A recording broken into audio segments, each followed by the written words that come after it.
তো অবশ্যই এই সময় কোনো কিছু না জেনে কিন্তু কখনোই বাড়িতে বসে থাকবেন না। এই সময় যেটা করণীয়, এই সময় অবশ্যই একটি আলট্রাসোনোগ্রাফি ডাক্তারবাবুরা করতে বলেন। এই সময় বাচ্চা যদি ঠিকঠাক থাকে, বাচ্চার পজিশন যদি ঠিকঠাক থাকে, বাচ্চার নড়াচড়া বা মুভমেন্ট যদি ঠিকঠাক থাকে, বাচ্চার হার্টবিট যদি ঠিকঠাক থাকে, এছাড়াও প্রেগনেন্সি মাদারের কোনো রকম কমপ্লিকেশন মানে ব্লাড প্রেশার হাই রয়েছে কিনা, সুগার হাই রয়েছে কিনা, বা থাইরয়েড হাই রয়েছে কিনা, এই সমস্ত কিছু দেখা দরকার। তার সঙ্গে সঙ্গে মায়ের কোনো রকম হিস্ট্রি রয়েছে কিনা, বা সিজার বা কোনো রকম বাচ্চা মিসক্যারেজ বা বাচ্চা নষ্ট হয়ে যাওয়ার এরকম কোনো রকম হিস্ট্রি রয়েছে কিনা।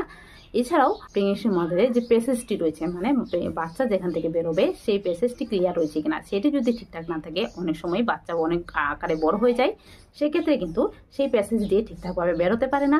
সেক্ষেত্রে কিন্তু অনেক সময় ডাক্তারবাবুরা সব কিছু ঠিকঠাক থাকা সত্ত্বেও এই প্যাসেজটি ঠিকঠাকভাবে ক্লিয়ার না থাকার কারণে অনেক সময় বলে থাকেন যে এক্ষেত্রে সিজার করতে হবে। তো অবশ্যই এই সমস্ত কিছু জেনে ডাক্তারবাবুর কাছ থেকে তারপরে কিন্তু ডেলিভারির জন্য অন্তত পক্ষে 2 সপ্তাহ কিন্তু অপেক্ষা করতে পারেন, মানে 40 সপ্তাহ থেকে 42 সপ্তাহ পর্যন্ত অপেক্ষা করতে পারেন। এবং এই 42 সপ্তাহ পর্যন্ত অপেক্ষা করে এই সময় অনেকের ক্ষেত্রে দেখা যায় যে ব্যথা ওঠে, এবং এই সময় কিন্তু অনেকের ক্ষেত্রে সুস্থ সবল বেবি হয় এবং নর্মাল ডেলিভারির মাধ্যমে হয়। তো